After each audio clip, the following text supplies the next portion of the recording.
नमस्कार।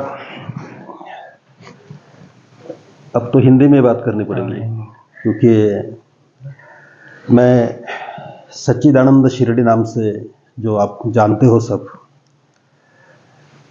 तो हमारे ये छोटे भाई है। 13-14 महीने पहले मुलाकात हुई थी। मिस्टर भाई भाई नाम से ये ब्लॉग बनाते और हिंदुस्तान की यात्रा करने के लिए कभी पैदल, जो भी साधन मिले, एक आध्यात्मिक साधना के लिए ये नौजवान हरियाणा करनाल से बाहर निकले। तो हमारे मित्र है कोपरगांव के, उन्होंने उनके बारे में जब जिक्र किया था तो पिछले साल अपने पास रुके थे शिरडी में, और उसी दरमियान मेरी मुलाकात हुई थी इनसे। तो उस समय से कभी फ़ोन पे बात होती, कभी थोड़ा बहुत हम अपने हिसाब से जो लिखते, कुछ लोग जानते, किसी को पता नहीं। तो आज मैं आपका शिरडी में स्वागत करता हूँ। वैसे तो कल भी मुलाकात हुई थी, बिल्कुल, और आज तक की यात्रा आपकी 513-14 दिन हो गए आपको घर छोड़कर। 515 दिन हो गए। 515 दिन हो गए।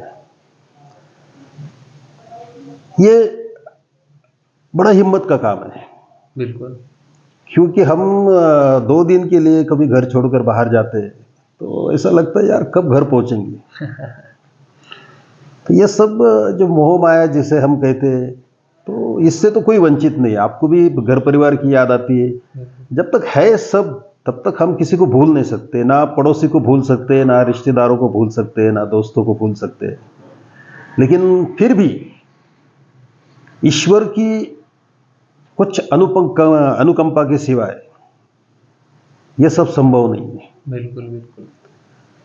और आपकी यात्रा आगे भी 1000 दिन आपको पूरे करने हैं, तो बड़ी अच्छी बात है कि दोबारा मुलाकात हुई।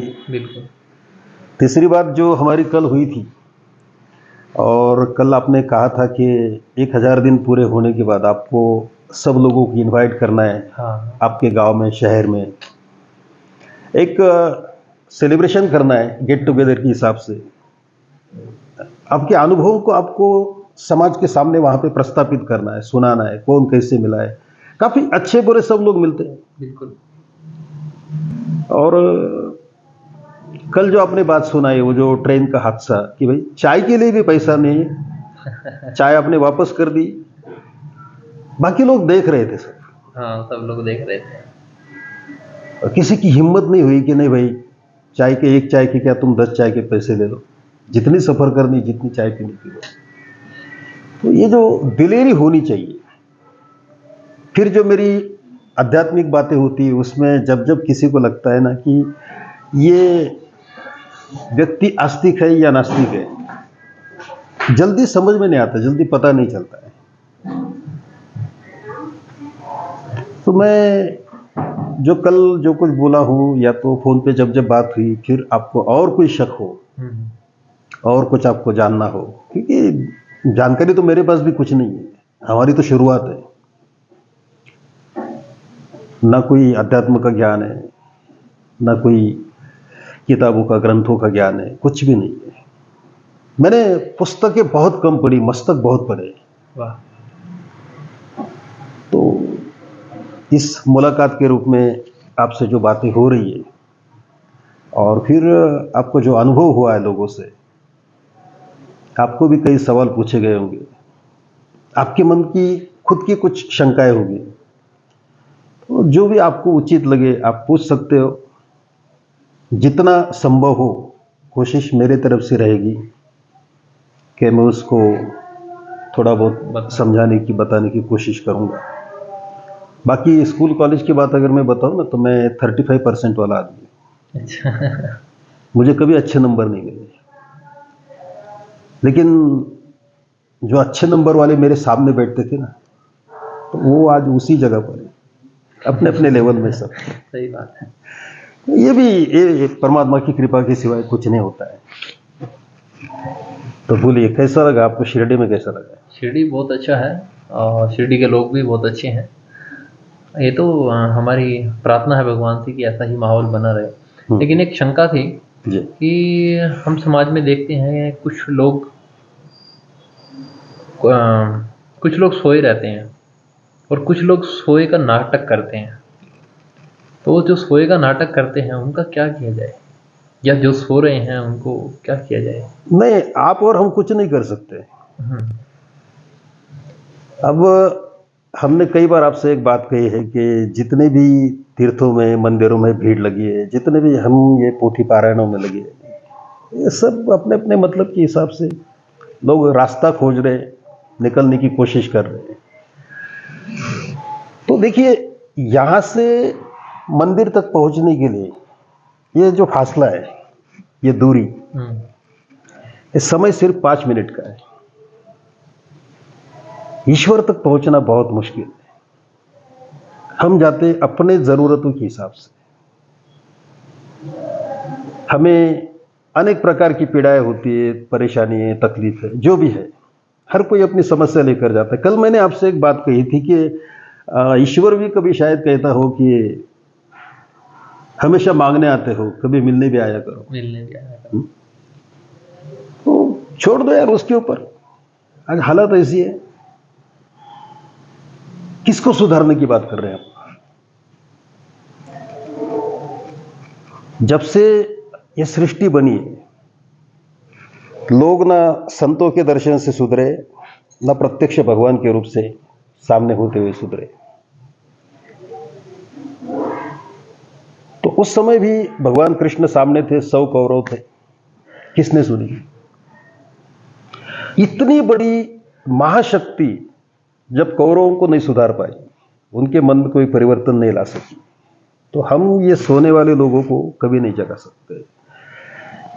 ये चलता ही रहेगा ये सिलसिला। न हारा है इश्क, न दुनिया थकी है, दिया जल रहा है, न हवा थकी है। वाह, ये होता रहेगा। बहुत बढ़िया। तो कल मैंने सोने वालों का भी एक एग्जाम्पल आपको दिया था। बस वाला एग्जाम्पल। हाँ, बस में 10-15 लोग ऐसे, गांव खेड़े में बस चलती, हाँ। गाड़ी रुकी तो एक बूढ़ी माँ आती गाड़ी में, देखा तो 15-20 लोग पहले से बीच वाली लाइन में खड़े। सीट पर जो सोए ना, तो वो सोए नहीं थे। ये बूढ़ी माँ को देखने के बाद आस पड़ोस की सीट वाले जो थे वो सब सो जाते, सोने का नाटक करते जानबूझ के। जानबूझ के, वाह।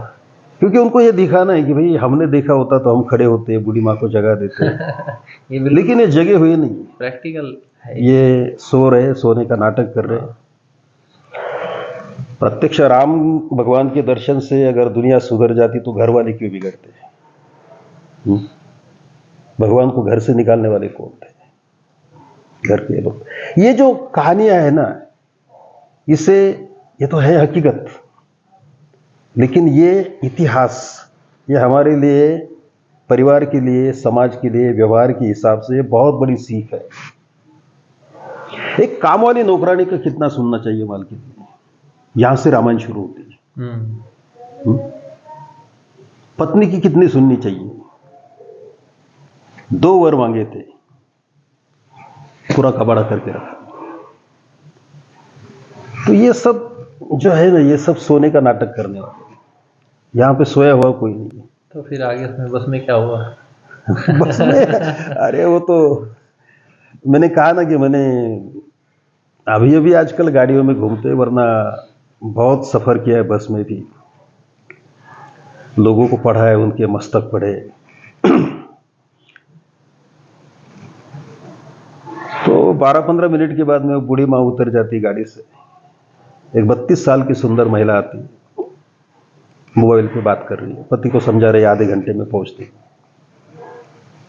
एक 3.5-4 साल का बच्चा गोद में, एक हाथ में पर्स है, सबकी नींद खुलती। अब यहाँ पे ये जो सोने वाले थे ना, इनके मन में ना 50-50 मैच चल रही है। अच्छा। क्या करें? अगर मैं खड़ा हो जाऊं, कहूँ कि दीदी बैठो, मैडम बैठिए, उसने मना किया तो ये भी सोच होती है हमारे पास में कि हम कहने के बाद अगर उसने मना कर दिया तो फिर अपमान। तो एक बंदा उठ जाता है, कहता है कि मैडम प्लीज बैठिए। बैठ गई, थैंक यू बोलकर। बच्चे को ऐसे, खिड़की के बाजू में एक बैठा था बंदा, बच्चे को बाजू में रख दिया, अपने मोबाइल, आजकल तो सब ये व्यस्त है। तो जो बाजू में बैठा था ना, वो धीरे से पूछता है, बेटे नाम क्या है तेरा? अच्छा, किससे परिचय करवाना चाहता है तू? परिचय बढ़ाओ, बच्चे से नाम पूछो, मैडम से फोन नंबर लो, वो दिक्कत नहीं, समस्या नहीं। 15-20 मिनट तक एक बुजुर्ग व्यक्ति आपके सामने खड़ी है और आप सब सोए हुए हैं, जिसमें आधे से ज्यादा बस में सफर करने वाले कोई तीर्थ में निकले। मेरा सवाल यही होता है हमेशा कि मंदिर में और तीर्थों में जाकर क्या करोगे यार? पहले बाहर का ठिकाना जो है ना, उसको ढूंढो, अपने आप को खोजो। अध्यात्म यही है। सही बात है। तो आपके यात्रा के दौरान आपको कैसे, मतलब ऐसे सोए हुए कुछ मिले होंगे ना लोग? हाँ, ऐसा ही जैसा आपने बताया सेम ऐसा हमने भी कभी काफ़ी बार देखा, अनुभव किया उस बारे में। तो मैं तो और जानना चाहूँगा कि फिर वो क्या हुआ। नहीं, ये तो काफी, मैंने किताबें भी मराठी में लिखी है, उसमें सब यही बातें, और लोगों को पढ़ने का ही मैं काम करता हूँ। दूसरी कई ऐसे बातें कि लोग जो कहते हैं ना भाई, फिर ये भगवान की खोज करनी है, कुछ सिद्धि का जो साधना में लगे लोग, ये सब जो चीजें है ना भाई, हमें गवर्नमेंट सर्विस चाहिए लेकिन स्टडी करना नहीं, IAS IPS बनना है लेकिन किताब खोल कर देखना नहीं, सब हमें रेडीमेड चाहिए। भगवान की जरिए भगवान ही देगा सब कुछ, पढ़ाई भगवान करेगा, शादी भगवान कराएगा, बाल बच्चे भगवान देगा, फिर तू क्या करेगा? तो अपनी खोज करना, ये अध्यात्म की शुरुआत है। जैसे लोग आज के समय में ध्यान करते हैं, मेडिटेशन बोलते हैं कि मैं ध्यान करता हूँ, वो तो किस चीज़ का ध्यान करना चाहिए, या लोग किस चीज़ का ध्यान करते हैं, वो कैसे होता है? अपने इस पे चर्चा हुई थी एक बार कि देखो, ध्यान का मतलब, देखो सबके विचार अलग अलग हो सकते हैं। मैंने कहा था कि अध्यात्म के बारे में, धर्म के बारे में भी सबकी राय अलग अलग हो सकती है। जो भी मिलेगा वो अपनी ऊंचाई सिद्ध करने की कोशिश करेगा। तो एक कहानी हमने पढ़ी थी किताबों में, जो हम शायद 7वीं 8वीं कक्षा में कभी थी हमें, कि अंधे लोगों के हाथ में हाथी सौंपते हैं। हाँ, तो आपको पता होगा। और अंधों को पूछा कि भाई हाथी कैसा है, जरा बताओ। तो अंधे तो देख नहीं सकते, फिर वो टटोल कर जो भी अवयव, जो अंग हाथी का आता है, स्पर्श करके। तो स्पर्श ज्ञान से उनको पता चलता है। फिर किसी ने बोल दिया कि ये हाथी खंबे जैसा है, हाथी बोरी जैसा है भरे हुए, हाथी जो पूंछ हाथ में आई थी तो उसने बोल दिया कि हाथी झाड़ू जैसा है। आखिर में हाथी क्या है, ये अंधों को पता नहीं था। ऐसे हम लोग सब अंधे, हमें ही पता नहीं। उसमें मैं भी आता हूँ। हमारे पास ऐसा कोई बड़ा ज्ञान नहीं है, लेकिन जो भी सूत्र है जीने का, तो मुझे लगता है यार खुश रहो, किसी को तकलीफ ना दो। आपने कल वो बड़ी अच्छी बात बताई थी, जो मैंने पहले जिक्र किया, फिर आपने भी कहीं पढ़ा होगा। तो हमारे गुरुजी मोरारी बापू, उन्होंने समझाया था एक प्रवचन में, मैंने सुना था कि किसी समय किसी का दर्द देखकर थोड़ा हमें एहसास हो जाए, आंखों में 2 बूंद आंसू आ जाए, तो समझना ऊपर तक संदेशा पहुंच गया। बिल्कुल। तो परमात्मा का, लोग कहते हम भगवान को बहुत डरते हैं। फिर मेरा सवाल होता है, क्यों डरते हैं? हाँ, वो कोई टेररिस्ट है? कोई बम लेके घूमता है? भगवान को कोई डरता नहीं।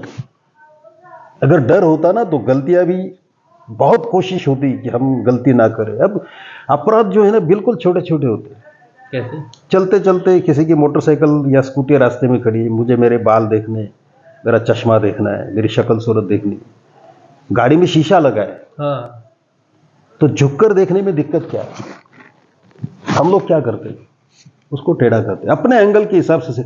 हम सब अपनी मतलब की बात करते हैं, वाह, अपने एंगल के हिसाब से उसको सेट करो, बाल बिल देखो, चले आगे। भाई अपने स्क्रू ढीले थे, हमने गाड़ी के भी करवा दी, क्या जरूरत पड़ी थी?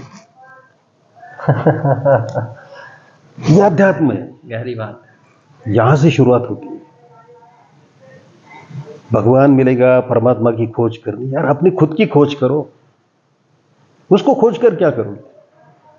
कुछ कुछ जो लोग फेंकते हैं ना, कभी कभी हनुमान जी के साक्षात दर्शन, अरे बंदर सामने आ जाए तो तुम डर जाते हो, हाँ, हनुमान जी का मुकाबला कर पाएंगे आप? सब फेंका फेंकी, कुछ नहीं। पूरा खुला आकाश है। हर एक को ईश्वर ने जब जन्म दिया तो एक कोरा कागज और एक पेन हाथ में दिया है। क्या लिखना है आपने तय करना है, अच्छा लिखना है बुरा लिखना है, रिजल्ट उसी पर आता है, कर्मों के हिसाब से। कर्म के सिद्धांत है। यहाँ पर हर चिट्ठी का जवाब आता है, वाह। कभी देर से आता है, इंडियन पोस्ट है, भले 4 दिन बाद आए 8 दिन, लेकिन आएगा जरूर, वो बख्शता नहीं किसी को। और दुनिया में जो मतलब खास करके जो पीड़ाएं हैं ना लोगों को, जो परेशानियां हैं, उसमें बड़ी एक अच्छी पंक्ति है कि भूलने की बातें याद है इसीलिए तो सब विवाद है। कुछ चीज़ों को छोड़ना पड़ता है, कुछ चीज़ें भूलनी पड़ती है, लेकिन हमारी ये फितरत है कि हम लोग कुछ भूलते नहीं। जैसे आपके घर पे आते कभी ना मेहमान बन के, तो हम सोचते यार पहली बार जा रहे हैं, कुछ तो लेके जाना पड़ेगा। तो घर में माँ के लिए हमने एक साड़ी लेके आए, कुछ मिठाई का बक्सा लेके आए। अब जैसे आपके करनाल में हम आ गए स्टेशन पे, तो हम कहते भैया कैसे आना है जरा ड्राइवर को बताओ। अरे नहीं नहीं कुछ नहीं, सब मैं लोकेशन भेजता हूँ। अब देखो, सब लोग परमात्मा को मिलना चाहते हैं, सबको भगवान को मिलने की होड़ लगी है। ये जितने भी हम भीड़ देखते हैं ना, मेरी बातों का शायद लोग इसी कारण से, मुझे उनको समझ में नहीं आता मैं आस्तिक हूँ या नास्तिक, लेकिन मेरी आस्तिकता का जो मूल्यांकन है, वो मानांकन, उसको समझने के लिए थोड़ा तो दिमाग भी चलाना पड़ेगा, बिल्कुल थोड़ा समझना पड़ेगा उसको। अब सब कहते हैं ईश्वर का दर्शन होना चाहिए। अच्छा, किसी दिन भगवान ने फोन करके खुद पूछा कि भैया जरा लोकेशन भेज दे, मैं 2 घंटे से तुझे ढूंढ रहा हूँ। क्या करेंगे, भेजेंगे या फोन बंद करके रखेंगे? अच्छा, फोन बंद भी किया तो क्या उसको ढूंढना मुश्किल है? ये सीधी सी बात। सही बात है।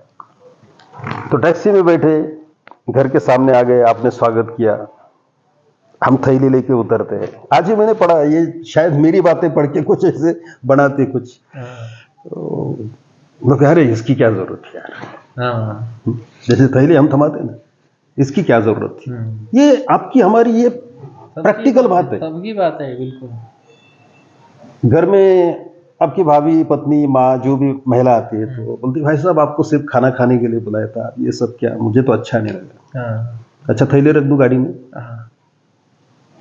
नहीं, अब ले अच्छा नहीं लगा। तो घर में जाने के बाद में माताजी चपाती बना रही थी, लेकिन सबसे पहले थैली खोलकर देखेगी कि भाई क्या क्या लाया है। ये बात। साड़ी अगर अच्छी है तो 2 व्यंजन और बढ़ जाते हैं। फिर खाने के बाद आइसक्रीम की भी व्यवस्था आपने करके रखी है। 2 घंटे तक हम आपके पास बैठे, 2 घंटे तक हम आपको 5-10 मिनट तो अपनी प्रशंसा करवाते, बड़ा अरे कुछ नहीं, माँ बाप ने बस यही सिखाया था कि कभी किसी के घर पे जाओ तो खाली हाथ नहीं जाना है, क्या लेके जाना है साथ में, सब यहीं पे छोड़ के जाना है। अच्छा, आगे क्या छोड़कर जाना है ये मैं बता रहा हूँ। अच्छा। तो निकलते समय सबका जब विदाई होती है ना, आएंगे फिर मिलेंगे, माँ वो थैली देते खाली करके। ये सोचता हो यार, 1500 रुपए का सामान ले गया, 15 रुपए की थैली नहीं छूटी। क्या ले गया था? भूलने की बातें याद है इसीलिए तो सब विवाद है। मतलब 2 घंटा मैं आपके पास जब तक बैठा था, तब तक मेरे दिमाग में 10 बार ये बात आ चुकी है कि जाते समय मुझे थैली वापस ले जानी है। तो ये जो छोटी छोटी बातें यार, ये सब सोने का नाटक करने वाले नहीं तो क्या, दिलदारी दिखाते, ये भी सोया हुआ है। अच्छा। लेकिन दानशूर नहीं है। काफी गहराई से सोचते हैं आप हर चीज के ऊपर, बिल्कुल डीपली जाकर। तो बहुत सी ऐसी बातें कि हम गलतियां करते, अपराध होते हमसे, और उस अपराध को अंजाम देते समय हम अपने आप को बड़े बुद्धिमान समझते, बड़े ज्ञानी समझते, बड़े चतुर समझते। मैं जो जानता वो दुनिया को पता नहीं। और ये जो हम रात बात कर रहे थे उस बारे में कि जब एक्सीडेंट हो जाता है तो फाइनेंस होता है गाड़ी का, तो हाँ, ये देखो ऐसा है ना, कमीने लोग, विचारों में बड़ी ताकत होती है। वाह। आपके विचार सही होने चाहिए। व्यवस्था जो है वो परिवर्तन लाती है। बिल्कुल। जैसे छोटी छोटी बात मैं आपको बता दूं, सत्यनारायण कथा होती है आपके करनाल में? हाँ, होती है। अच्छा, उसमें एक प्रसाद बनाते हैं, कसार प्रसाद जो बनाते हैं ना, हाँ। तो सूजी जो देसी घी में बनता है, हमारे यहाँ पे भी ऐसा ही होता है। बिल्कुल। तो एक समय ये था ना कि केले के पत्ते पर वो प्रसाद देते थे, बिल्कुल। भगवान को भोग चढ़ा के फिर जो भी आता है दर्शन करता है केले के पत्ते पर देते थे। आजकल वो कटोरी आ गई कागज डिस्पोजल आ की, गया। डिस्पोजल। जिसको कभी कभी जल्दी होती है ना, घाई होती है, तो बोलता अरे थोड़ा हाथ पे दे दो, थोड़ा सा देता हूँ। हाँ थोड़ा सा हाथ पे, तो हाथ पे। अब देखो वही प्रसाद है, उसी पूजा का है, उसी चीज से बना है, लेकिन तीनों जगह पर उसका टेस्ट बदल जाता है। ये व्यवस्था का परिणाम है। अच्छा करें।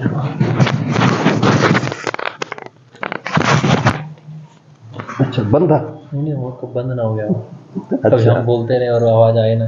अच्छा ये व्यवस्था का परिणाम है।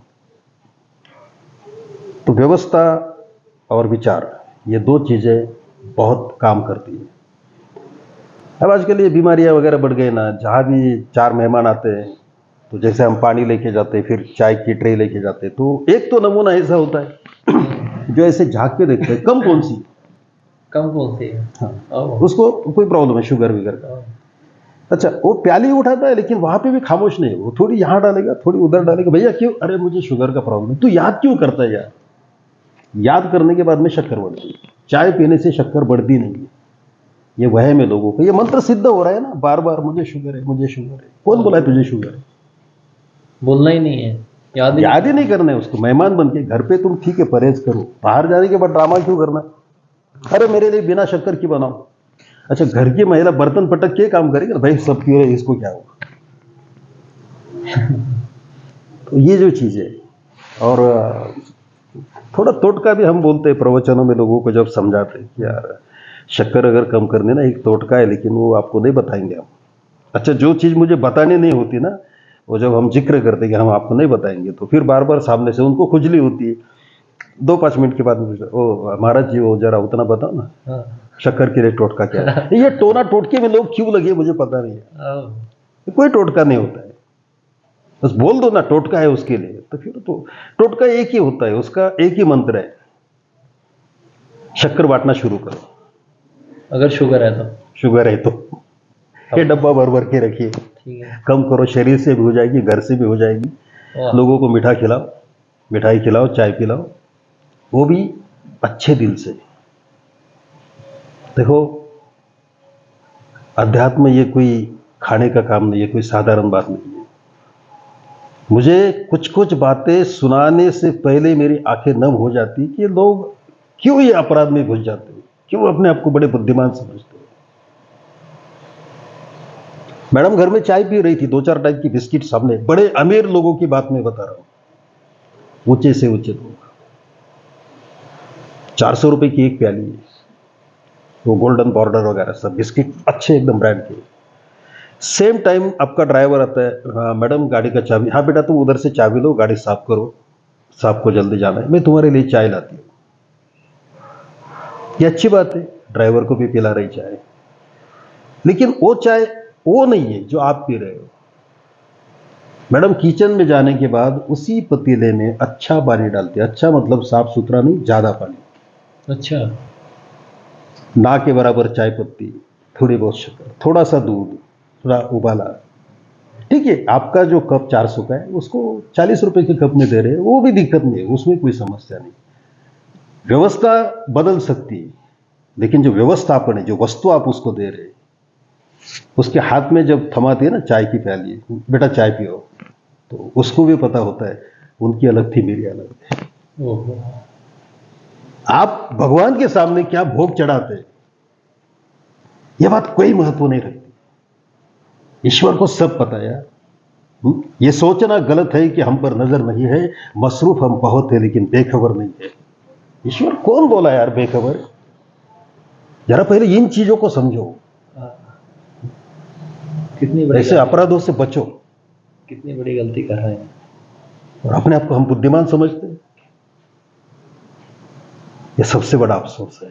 मुझे इन चीजों से दुख होता है। फिर मैं ये जो भीड़ देखता हूँ ना मंदिरों में, तो मुझे लगता है कुछ नहीं यार, जैसे ये फैक्ट्री वर्कर स्ट्राइक करते हैं ना, हमारी मांगे पूरी करो, ये भीड़ से इतनी शोर मुझे सुनाई देती, हमारी मांगे।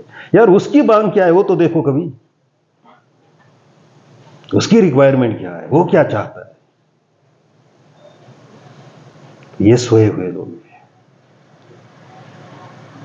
और मैं यही बातें तो अक्सर सुनाता हूँ। फिर लोग कहते कि यार ये तो पता नहीं चलता कि ये आस्तिक है या नास्तिक।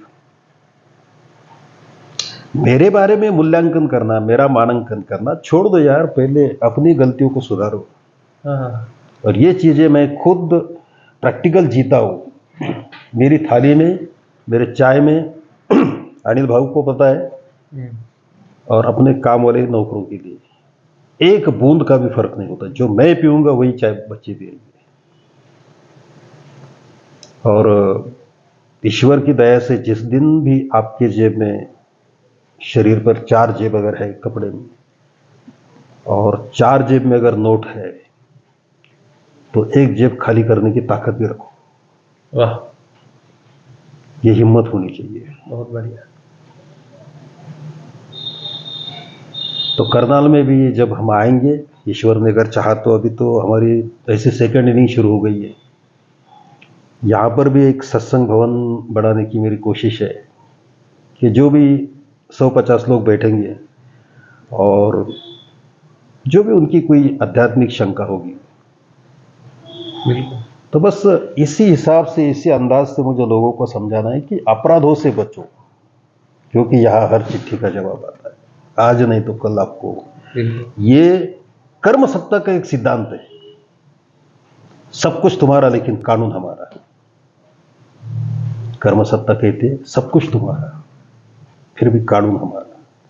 ये बात यहाँ फिट बैठती है कि जैसे अभी केरल में ना बाढ़ आ गई थी, बहुत तूफान आ गया था। तो वहाँ प्रकृति ने एक बात बोली, जो एक लेखक लिखता है कि तुम साले किराएदार हो, तुम अपने आप को मालिक समझ बैठे, बिल्कुल। भागो यहाँ से।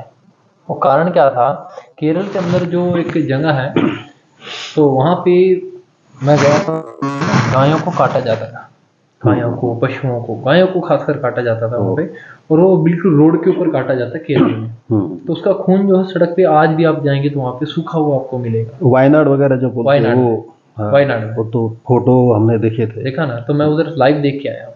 तो जब परले आया तो प्रकृति ने उनके ही संदेश दिया था, तुम साले किराएदार हो, तुम अपने आप को मालिक समझ रहे हो, भागो यहाँ से। तो पूरे जितने लोग थे वहाँ दुकाने वाले जो काटते थे, उनका एक घर का तिनका नहीं रहा वहाँ पे। जो आपने बात बोली है उससे देखो, नियति कहो, प्रकृति कहो, परमात्मा कहो, ये सब एक ही चीज है,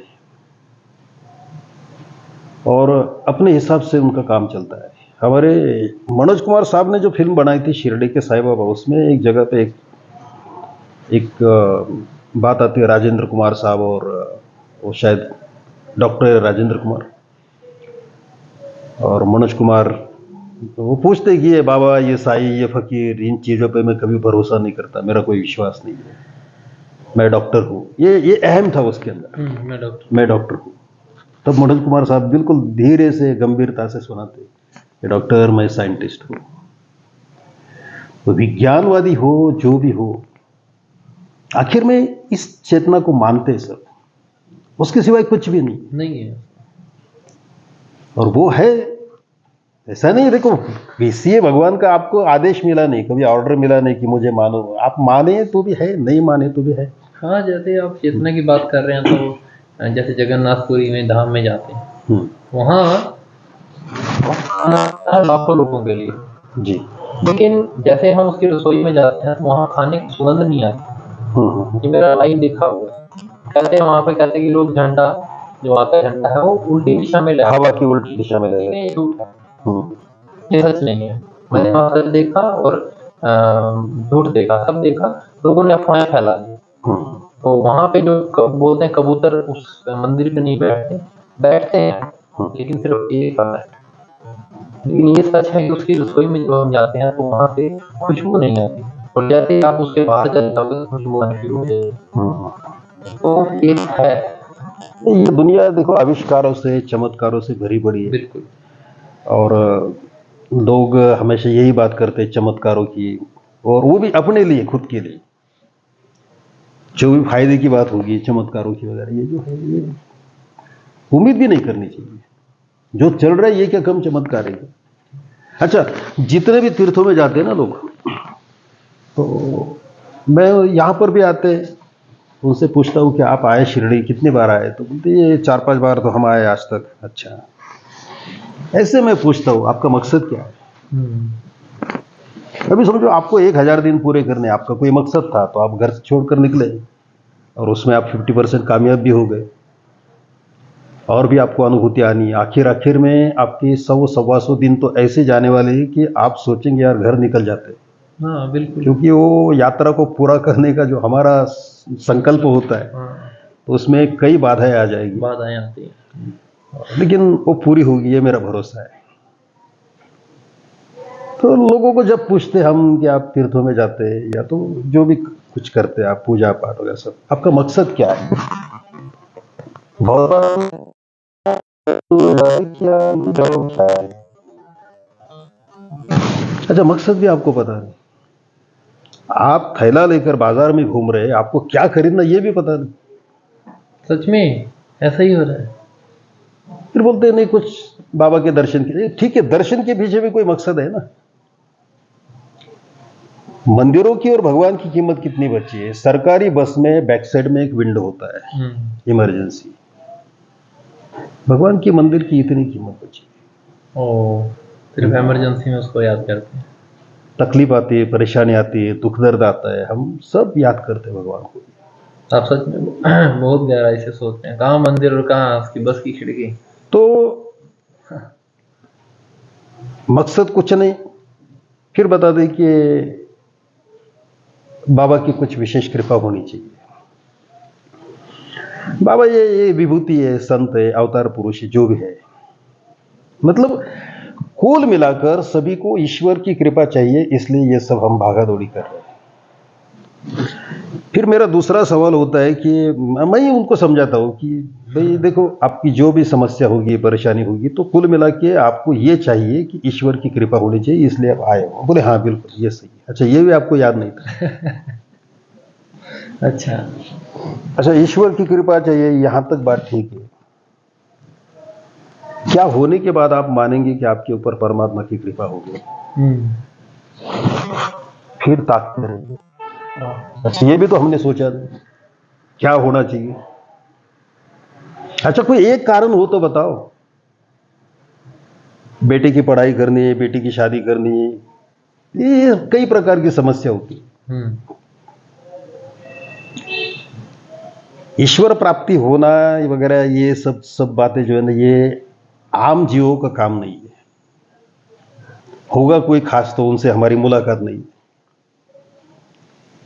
और मेरी व्यक्तिगत तो ये राय होती सबको ईश्वर कृपा के बारे में कि इस समय तुम्हारी सांसें चल रही है, परमात्मा की सबसे पहली कृपा है। वाह। इतनी भयंकर महामारी से आप कभी ट्रैफिक वाले रास्ते पे खड़े रहो ना 5 मिनट, आपने तो देखा है, अनुभव किया है। हिंदुस्तान की जो हमारे लोगों की जो हमारा कल्चर है, जो सोच है, जो हमारा व्यवहार हम देखते हैं, रास्ते से जो सफर करके आदमी घर पे आता है ना, ये अपने नसीब से आता है, बाकी हम काबिल नहीं है।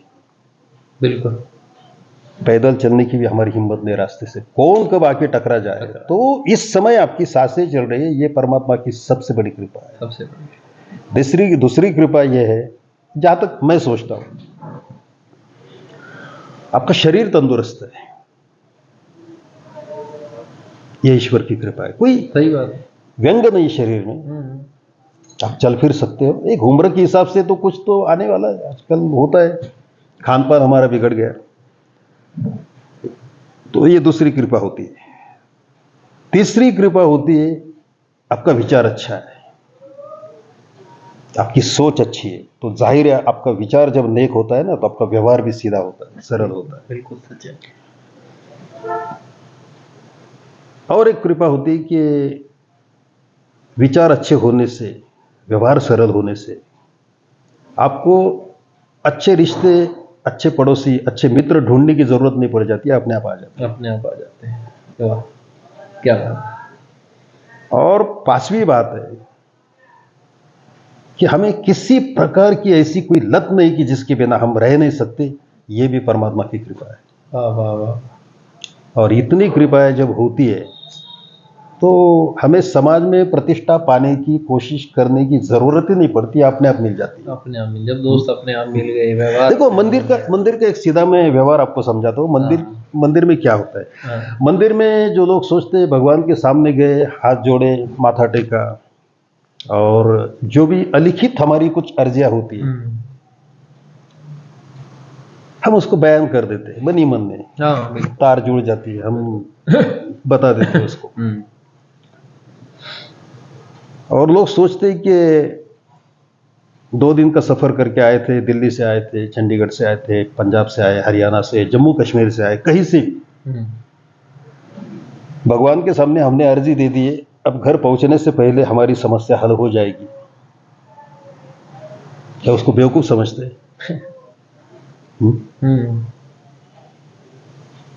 एग्जाम को गए आप, आपने साल भर किताब खोल कर देखी नहीं, आपने दूसरे की गाड़ियों के शीशे टेढ़े किए। ये जो चीज है ये बड़ी मायने रखती है। मंदिरों में कुल मिलाकर देखो, हम तो बड़ा मेकअप करके जाते हैं, कपड़ा वपड़ा सब टाइट फिट।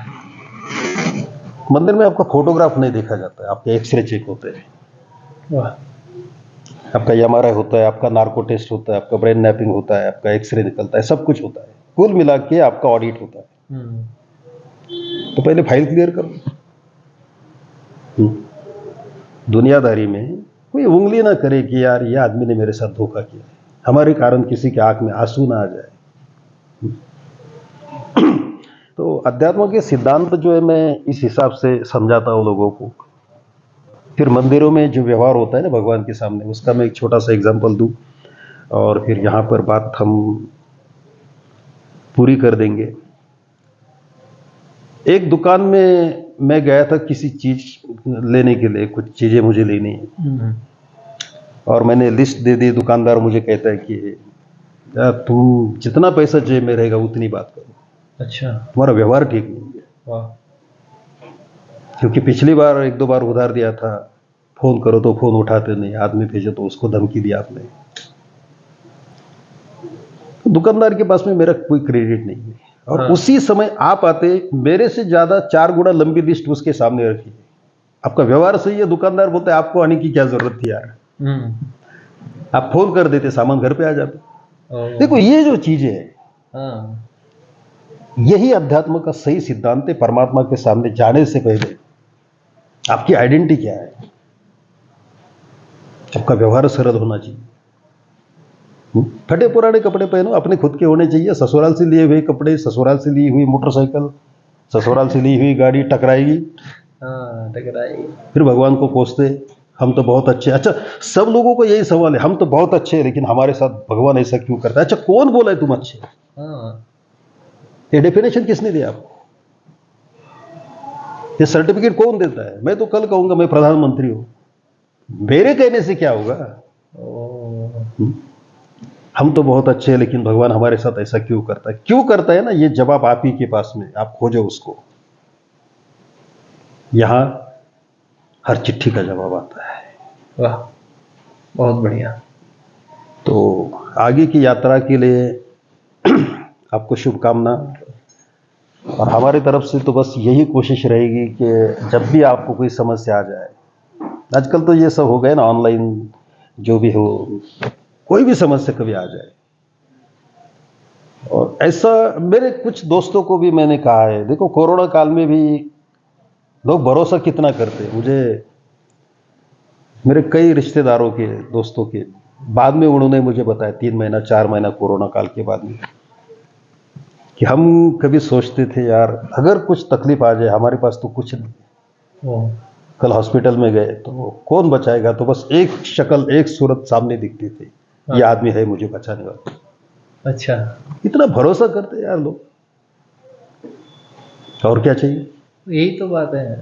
अब मैं मान लीजिए इतना यात्रा कर रहा हूँ, तो रामेश्वरम भाई थे, आप हैं, अनिल भाई हैं, तो इन सब से मुझे सिर्फ एक फ़ोन करने की जरूरत पड़ती है। 13 राज्यों की यात्रा कर चुका हूँ, करीबन 15 बार आप सब लोगों से मुझे मदद मिल चुकी है, ज़्यादा बार।